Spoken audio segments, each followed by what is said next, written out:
parece. Hola, muy buenas noches. Muchas gracias por estar acá en nuestra última reunión del año 2025. La verdad que ha sido un año muy lindo, muy productivo. Me pareció con muchas buenas noticias. Tuvimos una repercusión en las redes este año, gracias a la magia que hace Tito López ahí con su cámara. Y después estamos en YouTube. Así que bueno, estamos dando unos saltos que son positivos. Pero lo más importante es que tenemos la posibilidad de compartir lo que a nosotros nos gusta, que es justamente la lectura. Y en este caso hemos invitado a nuestra amiga, la gran escritora, maestra de escritores, Pilar Romano. Pilar Romano, voy a leer un pequeño resumen de su gran currículum, porque la verdad nació en la ciudad de Corrientes, tiene publicadas 3 novelas y libros de cuentos, ahora vamos a ir viendo cuáles son, participó en diversas antologías, la Feria Provincial del Libro de Corrientes, edición 2018, fue dedicada a su trayectoria literaria. En general, su narrativa se nutre en la idiosincrasia guaraní y en particular de la correntina. Ha obtenido premios regionales, nacionales, internacionales. A su cuento, La Kiki, le fue dado formato de guión teatral y representado en la ciudad de Asunción del Paraguay. Su texto de prosa poética, ¿Por qué Corrientes?, fue seleccionada para el cierre de la Feria Internacional del Libro de Buenos Aires en el 2019. ¿Por qué Corrientes? Yo le comentaba en su momento cuando ella publica, me pareció que era el Aleph, o el Aleph correntino. Ella en ese texto pudo concentrar nuestra identidad, nuestra manera de ser, nuestras características, digamos. Así que estamos ante una de las grandes escritoras correntinas, ¿no? Ella no ocupó también cargos hoy sería directora de cultura, en ese momento era subsecretaría de cultura. Sí. Así que es una persona que bueno, tiene su gran trayectoria y y dentro de las novelas está, por ejemplo, Santo Juan de los Esteros, que es una de las últimas. Está también La Tercera Sombra, que es otra de las novelas que ella ha publicado. Últimamente está Velas por Plata, y sé que está próximo ya a publicarse una novela más. Velas por Plata, y después están los libros, ¿no?, de cuentos, donde ella ahí, como en sus novelas, también hace gala de su forma narrativa. Sartre decía, Jean-Paul Sartre se preguntaba qué es lo que define o cómo lo que identifica a un escritor, y se respondía a la vez: no es el tema que elige, no es el qué, sino es el cómo. Entonces, ahí está uno de los grandes secretos, podríamos decir, que diferencia, digamos, ¿no?, al gran escritor de los demás, digamos, ¿no?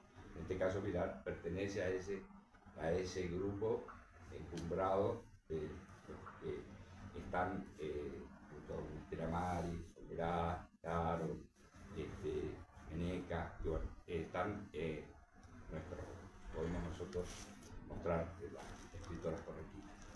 Muy bien, vamos entonces a leer y compartir el cuento. Este cuento ha sido publicado en este libro de relatos que se llama El desamparo bajo la cama. Ustedes se acordarán del mismo. Pero en realidad yo, buscando una antología de Gladys Acevedo, que es de una asociación interamericana, latinoamericana, española y hispanoamericana en realidad, primera antología internacional de poesía y ficciones hispanoamericanas. Entonces de ahí seleccioné el texto. El nombre del cuento es Párrafo Clave, y el epígrafe dice: Todos los días amanezco a ciegas a trabajar para vivir. Es un fragmento de un poema de César Vallejo, que lo publica en Trilce. César Vallejo, ustedes saben que es un gran poeta peruano, que tiene dos grandes libros, ¿cierto? Los Heraldos Negros, Trilce. Este fragmento pertenece a Trilce. Entonces, párrafo claro. Vicente Benítez, apoyado en un horcón del alero del rancho, contemplaba la noche. Temblaban las estrellas, temblaba la hoja que caía y temblaba entre sus dedos la carta que recibiera esa mañana. Era del Rodolfo, su único hijo, que había decidido vivir en Buenos Aires y desde allí le escribía. Por la carta le llegaba a Vicente un retazo pequeño y rectangular de felicidad, hecho de palabras elementales, repetidas, desnudas, que a él le aportaban la invalorable sensación de no estar solo. La mirada del hombre, que ya empezaba a ponerse viejo, resbaló por el resplandor de la luna que se desflecaba en la mansedumbre del estero. Lástima no saber leer, carajo. Tendría que esperar hasta la tarde siguiente, hasta que don César, el director de la escuela, terminara su trabajo con los alumnos y pudieran sentarse tranquilos en el aula para que le leyera 2 o 3 veces lo que le mandaba a decir su hijo. Hace tiempo me tendría que haber ido a sentarme en un banco de la escuela, se dijo Vicente. Ya no recordaba por qué no había aprendido a leer y a escribir. Una cortina brumosa parecía esconder esa pobre etapa de su vida y ahora solo quería ocuparse de la cara. Mordió una vez más el cigarro apagado y de pronto sintió que la noche parecía poner plomo sobre sus hombros. Bamboleándose, caminó hasta la puerta del rancho. Me voy a acostar nomás, decidió. Al día siguiente vería a don César, tendido boca arriba en el catre, sus ojillos expresivos permanecieron abiertos, como pidiéndole explicaciones por su ignorancia al hollín acumulado en el techo por el humo de 1000 madrugadas. Para colmo, a la Palmira se le había ocurrido abandonarlo. De vieja le habían entrado ganas de irse a la capital con la hija que ya tenía cuando se conocieron. Es que la Catalina esa es medio agrandada y la llenaba de ideas raras cuando venía a visitarlo, reflexionó Vicente. Y bueno, él seguiría allí, conformándose con la junta del despacho de bebida y las cartas del Rodolfo. Para lo único que le hacía falta a la Palmira era para leerle esas cartas y contestarle. Al fin y al cabo ahora las escribiría don César, nada menos que el director de la escuela, que no se le iba a negar, pensó. Tendría que ir sabiendo bien lo que le diría en la contestación. No sea que Rodolfo vaya a pensar que por no estar la Palmira las cartas empeoraban. Lanzó un indescifrable largo suspiro y se durmió. La tarde siguiente Vicente se encaminó hacia la escuela con la carta aún sin abrir en uno de sus bolsillos. La ansiedad se le escapaba por los poros y parecía derretir azahares en el camino. En la galería del frente de la escuela había un pizarrón sobre un trípode con dibujos de banderas, soles y laureles. Y también palabras de trazo armonioso, casi más lidas que dibujos. Vicente admiró todo sin entender. Estas leyendas alusivas a las efemérides patrias eran el orgullo de don César. Dibujaba las letras con destreza, tanto para el lucimiento como para su propio deleite. Todos sabían que el elogio de la habilidad caligráfica del señor director era, en ese paraje, un precepto de estricto cumplimiento. Por fin se sentaron en el aula vacía don César frente a Vicente, y éste le entregó el sobre con la carta. El director lo abrió con prolijidad y empezó a leer, con oportunas pausas, el mensaje dirigido a su alumno tardío, quizá por eso atento como poco. El contenido no difería demasiado del de cartas anteriores, que Rodolfo estaba bien, esperaba que Vicente y Palmira también lo estuvieran, no sabía aún del abandono, que el domingo anterior había ido a Morón a visitar a la tía Esperanza, y le mandaba la foto que se habían sacado en la estación, que parecía que iba a cambiar de trabajo. Cuando consiguiera el nuevo, le iba a mandar algo de plata, que ahora no podía porque estaba atrasado con las cuentas del radiograbador, que esperaba que la vaca se hubiera sanado, que mandaba saludos para todos, y en particular para sus amigos, el Luicho y la Martita, que le cuidara el Luicho a la Martita. Para eso es el hermano mayor, que él siempre está recordado, que cuando le dieron la primera licencia seguro iba a ir a visitarlos. Luego de escuchar los saludos finales, Vicente tragó de golpe la saliva que se había ido acumulando mientras don César leía la carta. Se sentía lleno de algo difícil de definir, tibiecito y agradable. Ahora venía el momento de dictar la respuesta. El director ya tenía preparados el papel y la lapicera a cartucho. No le gustaban los bolígrafos. Los trazos eran más personales con la pluma. Vicente repitió una y otra vez las cosas de siempre, con la noticia destacable del abandono de la Palmira. Terminado el texto, el director pestañeó varias veces y lo leyó despacio y con voz clara.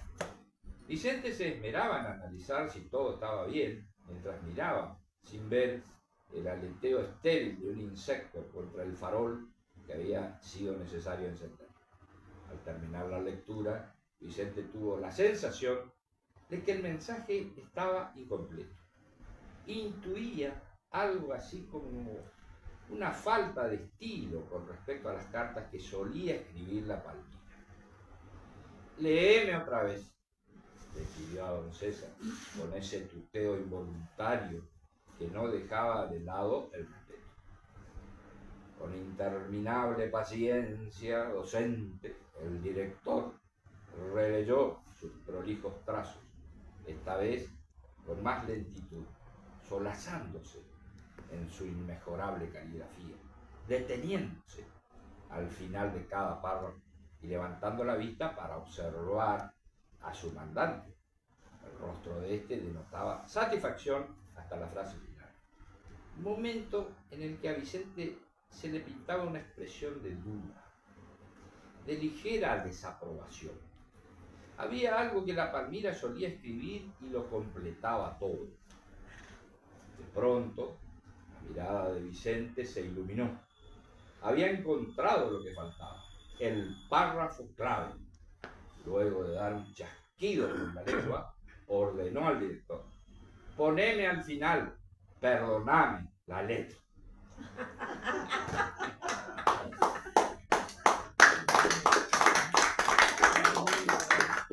Muy bueno, realmente. ¿Por qué muy bueno? Porque el cuento se tiene que caracterizar por, como diría Cortázar, ganar por recado. Y es una de las características del cuento clásico, digamos, ¿no? Y realmente uno, además de disfrutar de la forma, esas descripciones tan poéticas que tiene Pilar, cómo ella nos va introduciendo y nos va aclimatando, nos va entrando en el clima de lo que va a suceder con el momento que le tenga que dictar, ¿no es cierto?, la carta. Así que realmente, y como decíamos al comienzo con Sartre, ¿qué es un escritor? Y bueno, no pasa por el qué, pasa por el cómo. Y fundamentalmente de un tema, puede ser cualquier tema, en este caso es un tema muy importante, el analfabetismo, hace un cuento, un texto literario, ¿no? Si recordamos más o menos actualmente, y a veces uno, obviamente que las referencias que nos da Pilar ahí, uno nos podríamos situar en la década del 80, más o menos, había un radiograbador o quizás antes. Podríamos poner década del 70, del 80, ¿no? Sí, 70, 80. Los niveles y fíjense, ahí voy a hacer una conexión con lo que me pasó con una madre o una paciente. Pero vamos primero al cuento y a los datos que surgen de las estadísticas, ¿no? Argentina es uno de los países con índices de alfabetización más altos que hay en América Latina, pero no obstante eso, existe todavía un 4% de analfabetos en nuestro país. O sea, son alrededor de 400.000 a 500.000 personas que no saben leer ni escribir. Pero lo más interesante es cuando uno empieza a desmenuzar los datos, los más jóvenes son los más alfabetizados. En esa franja están 1,8%. En la franja del personaje del cuento de Vicente Benítez está casi al 10%. Fíjense, un dato fuerte. Lo que le quería contar, que es reciente, es lo que me pasó con una madre de una paciente. Nos manejábamos, yo cuando estamos por operarla, suelo, el número celular mío se suele entregar para que podamos estar en contacto. Entonces, bueno, la mamá se manejaba por audio conmigo. Yo no suelo usar muchos audios, pero bueno, como ella empezó con audio, yo también le contestaba con audio. Hasta que me hace una pregunta y yo decido escribir. Entonces ahí me manda un audio y me dice, mire doctor, voy a tener que esperar hasta la tarde que venga alguien, porque yo no sé leer. Ya estaba yo metido en este cuento, así que me remitió directo. Entonces podríamos decir a grandes rasgos que existe lo que podríamos denominar el analfabetismo clásico, que es este. Pero después está el nuevo analfabetismo, que es el funcional, que es la falta o el déficit de comprensión lectora que tienen las nuevas generaciones, lo cual es muy complejo, porque si no entienden lo que están leyendo, y se le va a hacer muy difícil después, posteriormente, analizar, posteriormente tener un pensamiento crítico, y ni que hablar de un análisis literario. Hay que olvidarse. Por eso hacen, viste, los exámenes de ingreso ahora en la facultad. Toman eso, viste, el análisis, la interpretación de un texto. Que la base está ahí. Para poner un filtro. Leía a una profesora, justamente, creo que es profesora, ella, o investigadora, una socióloga. Entonces ella decía de que ella nota con mucha preocupación la debilidad, dice, o cómo se va relajando, se va volviendo más laxo, esta cuestión de la lectura. Entonces, hasta dice, hay lugares que el alfabeto no le enseña. Y si uno no le enseña el alfabeto, es imposible, porque, bueno, ella se puso un poco técnica, hablaba de fonemas, es decir, cuando uno dice el fonema, el pronunciar la letra, por ejemplo, A, es un fonema. Y un grafema es cuando uno escribe la letra. No sé, bueno, ahí está un poco técnica, pero interesante lo de ella, porque ella decía que si nosotros, el niño, el 5% va a ser una especie de incorporación. Ella dice, el lenguaje es natural, es innato. La escritura y la lectura no. Sí, le tenemos que enseñar. Pero yo creo que también con los chicos, obviamente hablando de generalizaciones, pobre los docentes que les quieran enseñar a leer y escribir a los chicos que se pasan desde bebés con el celular. Claro, la cosa comienza en la casa, obvio. Claro. Sí, por supuesto. O sea, pobre el que pretenda que esos chicos después agarren un libro, que tengan comprensión de texto. Sí, los chicos que están que no hablan, además la mayoría de esos chicos no hablan, por decirlo del lenguaje. El lenguaje está totalmente acotado a 20 palabras. También. Un chico que tendría que tener las 20.000 400, palabras. claro, de acuerdo a la edad evolutiva. No sé si quieren volver al texto. Sí, vamos al texto. Entonces, bueno, ¿qué les pareció? Cómo ella aborda este tema que a mí, lo que a mí me impactó es la transformación de una, ¿cómo decir?, de una tragedia personal, ¿no es cierto? Porque ser analfabeto es una tragedia personal, ¿no es cierto? De una limitación, en un empobrecimiento intelectual, es un, bueno, ya no vamos a abundar en lo que... entonces, ¿cómo ella, a través de su texto literario, nos hace compartir un texto que nos permite reflexionar sobre este tema tan importante, pero a la vez analizar desde el punto de vista literario, ¿no? Y el final. El final. Sí, el sí, final sí, es sí. fantástico. Fantástico. Dos palabras. Sí. Bueno, Pilar es una gran narradora y para mí el fuerte de Pilar son los cuentos. Más allá de que sus novelas son interesantes, a mí me gustan mucho los cuentos de Pilar. Nosotros acá leímos mucho de ella, obras de ella. Y la otra característica que nosotros resaltamos mucho de Pilar es el acompañamiento que tuvimos desde el principio en nuestro encuentro literario. O sea, ella siempre está muy generosa. Sí. muy generosa, te está incentivando a seguir, a trabajar.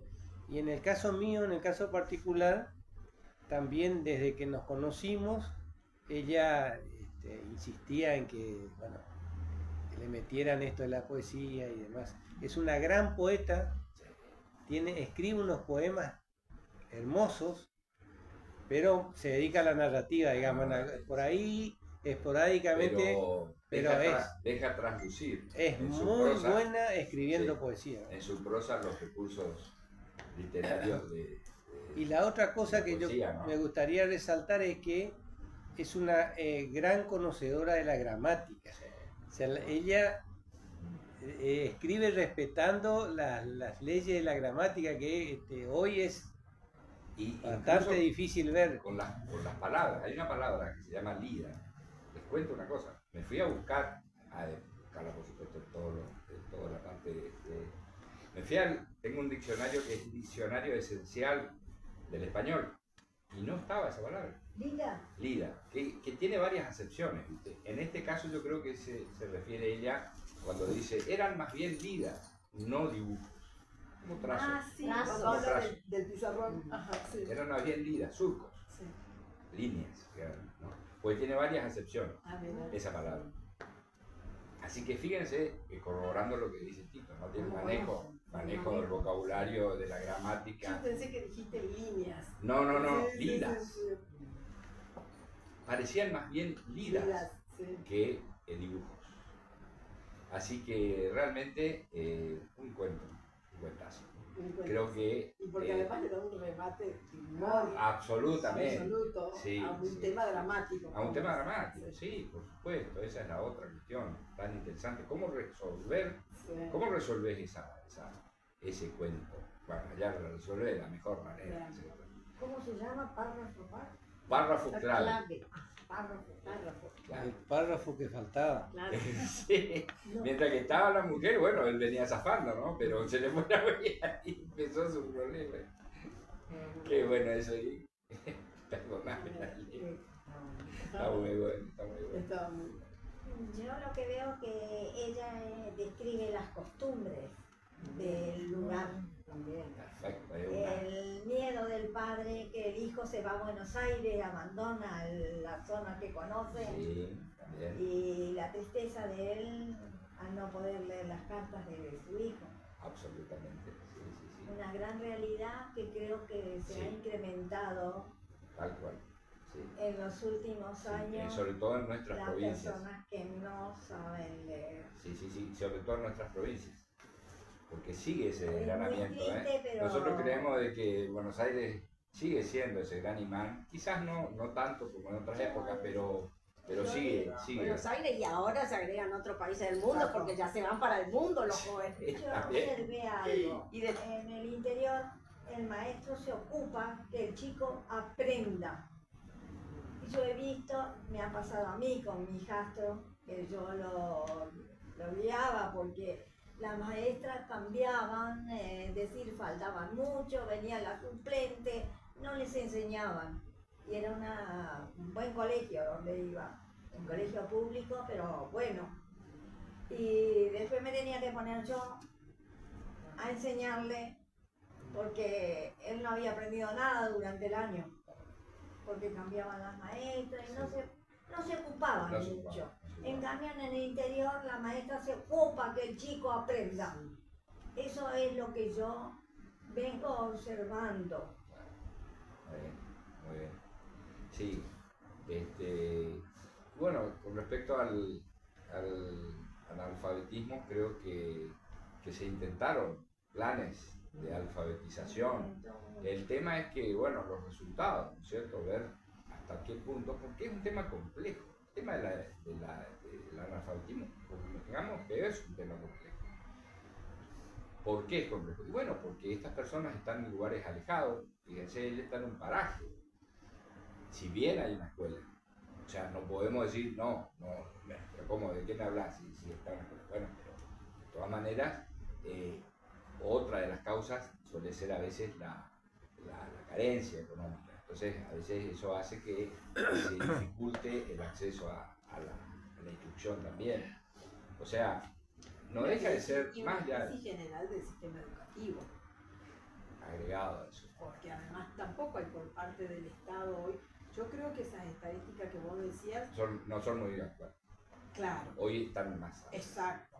Porque pero antes pasaba oficiales. Eso. Nosotros por lo menos en tribunales veíamos eso. De que la gente muy grande era la que no sabía leer y escribir y la gente joven. Y después comenzamos a ver un montón de gente joven que no sabe leer y escribir. O sea, y con el asunto de los celulares se ha solucionado mucho porque mandás un audio. Claro. Entonces la comunicación como que la comunicación fácil. Está, pero sí. La lectoescritura no. Así que sí, por supuesto, sigue siendo un drama y creo que los gobiernos van a tener que tomar nota porque justamente hay un gran desafío. Hay algunos pequeños, así como, podríamos decir, más bien como gestos, ¿no? Aquí en Mercedes, incluso en la UPM, ocurrió este año, la decisión de la dirección de prohibir el acceso con celular a los aulas. Creo que no es todo, pero ya es un comienzo, ¿no? Ya es un comienzo porque eso los conecta más, los enfoca, pero si no están dispersos, están focalizados en el celular. ¿Cerramos, Juanchi? ¿Cerramos? Sí. Este es el último. Este es nuestro último, así que si quieren hacer lectura del año. Es el momento. Nosotros, ¿hablas? No, nosotros como biblioteca, María Elena está acá y va a corroborar lo que yo digo, estamos muy felices de haber aceptado la gestión de ustedes. Muchas gracias. Esto no sería posible si no contábamos con el total apoyo de Juanchi de hacer esta actividad que realmente ha acercado a la biblioteca a mucha gente que nunca vino y que se iba satisfecho de absolutamente este encuentro, ¿no? Sí. Así que ha generado, doy fe de eso, de un intercambio, de un conocimiento de lectores aquí en nuestra ciudad, de una amplificación a través de las redes. Yo ya les conté, no quiero abrumarlo con las estadísticas, pero tenemos un muy buen promedio de 300, 400, 500 por reunión, con un pico que tuvimos con el de Osvaldo Soriano, la muerte de Rucci, más de 1000 seguidores. Entonces, realmente para un tema, porque no estamos hablando de un partido de básquet, porque una vez le pregunté a, ¿cuánto tienen ustedes ahí en el streaming de básquet? Y tenemos 300. Yo estaba, pero feliz, porque un tema literario nos genera la convocatoria que genera un deportivo, sabemos, entonces quiere decir que estamos. Y recién antes de comenzar vino este periodista Carlitos Cubilla, así que va a haber una nota que va a salir también en el semanario. Así que realmente cerramos con mucha alegría. Yo como lectora quisiera agradecerles a ustedes y a la biblioteca, por supuesto, porque la verdad que ha sido un espacio maravilloso durante el año de descubrir algunos textos que no los conocía y de redescubrir algunos que los conocía mucho, pero por supuesto siempre es más enriquecedora la lectura así, compartida, ¿no? Así es. Fíjate lo que me pasa con Graciela Schuch, disculpame Omar si estaba por una cosita. Siempre estamos en contacto con Graciela, ¿no? Entonces me dice, mira, Pancho, ¿sabes qué? Estamos ahí, le piden a un alumno un cuento de Cortázar, el otro Narciso. Me sorprendió totalmente. ¿Qué es otro Narciso? ¿Dónde está eso? Entonces dije, voy a buscar. En Papeles Inesperados. Es un texto que Cortázar publica en una revista en México en el 78 y que después le recopilan a él en Papeles Inesperados. Entonces le pongo, así un poco chiste, un poco en serio, bueno, le digo, la profesora la felicito por el hecho de que le dio un texto bastante, digamos, que hay que buscarlo. Pero por el otro lado, ¿por qué no le dan los emblemáticos de Cortázar?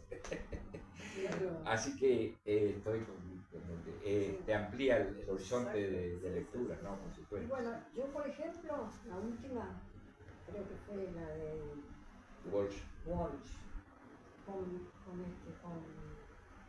¿cómo es? Polín, que Polín, hablaba sí.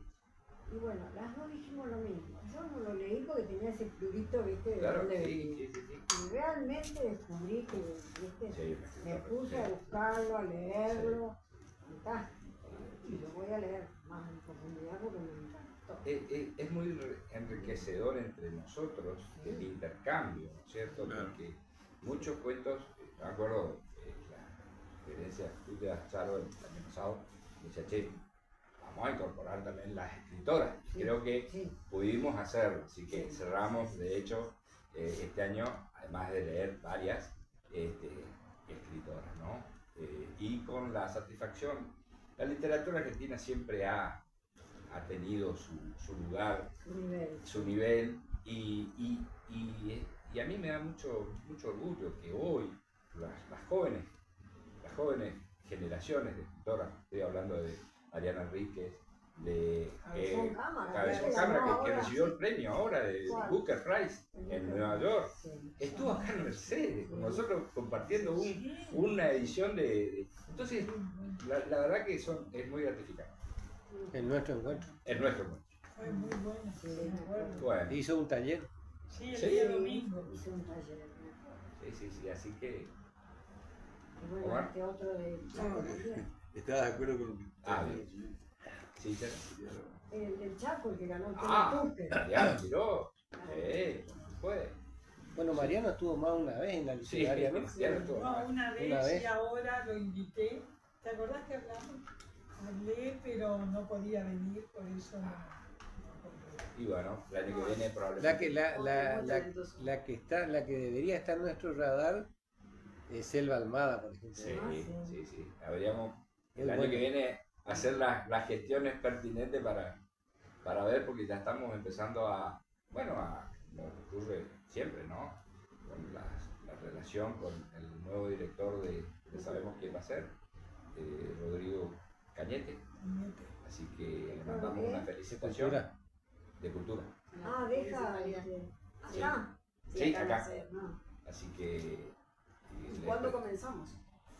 Claro. Bueno, en marzo. Lo más importante. Sí, sí, yo creo que por ahí marzo sería ya pasadas las vacaciones. Sí. Retomamos nuestro... Bueno, así como dijo Meneca, por supuesto yo, representando a todos los que venimos y los que no venimos de la biblioteca, encantada y las puertas abiertas para que continuemos con el periodo de Club de Lectura 2026, en la fecha que seguramente será los primeros días de marzo. Sí. Además muy interesante la actividad que realizan con los niños, ¿no? Eso también es otra que creo que viene de la mano de esta. Esto está para más grandes, pero Niños nosotros No, nos ocupamos. no, Entonces, con los niños es porque nosotros hace muchos años que hacemos, nada más que no lo publican. fotos, o a lo mejor yo tenía mi perfil y no estaban en la biblioteca, porque como vienen de la escuela acá en los recreos, ¿viste? Entonces por eso los re cómico era porque se tiraron en la alfombra para escuchar el cuento, como que estaban en la casa, yo no podía creer. Después que ahí me daba y la actividad que se hizo también en el homenaje a Borges. Sí, Una y cosa muy además linda. que tenemos Muy lindo docentes que este año reconocimos a una de ellas, que se preocupa, lo trae a los chicos, los hace trabajar acá en esta biblioteca. No son todas, pero hay algunas excelentes. Sí, también recibimos, y en el Aleph ese fue espectacular. sí, recibimos un reconocimiento por parte del Consejo Deliberante, lo cual también nos gratifica mucho, y gracias a Analía, que es una de las integrantes del club, y bueno, presenta un proyecto para declarar de interés cultural al club. Sí, si me permitís, Sí, también adhiero la palabra que dijo Margarita. ¿Este es el cuarto año? A los organizadores, a la biblioteca, todo. La verdad que es un encuentro que vale la pena para por ahí gente de Merced que está ahí, que se conecta en internet. Yo recomiendo sobremanera que se acerquen acá. Lindo para aprovechar esta oportunidad porque uno viene acá, aprende, se relaja, entiende el contexto, porque la verdad la explicación pormenorizada de Juanchi, después la forma de relatar sumamente emocional, sí, que le pone todo ese condimento que por ahí uno en la casa, bueno, por ahí cansado o pensando por ahí en otras cosas, pero acá uno es como que viene y se conecta absolutamente, se compenetra con la historia, y está bueno también como hasta como un pequeño encuentro de terapia, aunque no parezca exagerado, pero uno, pongo mi ejemplo, yo dejo mi teléfono, no le doy bola. Exacto. Y tengo una hora que me limpio la cabeza de todo el mundo exterior que está lleno de digamos, de cosas complicadas o estimulaciones que por ahí uno anda siempre con sus cosas, y entre la tecnología y todo. Por eso yo recomiendo sobremanera un buen cable a tierra. Sobre todo lo que estamos acá en Mercedes, venir a aprovechar y venir acá a la biblioteca. Bueno, entonces, muy bien. Muchas gracias y que tengan gracias a ustedes dos. buen año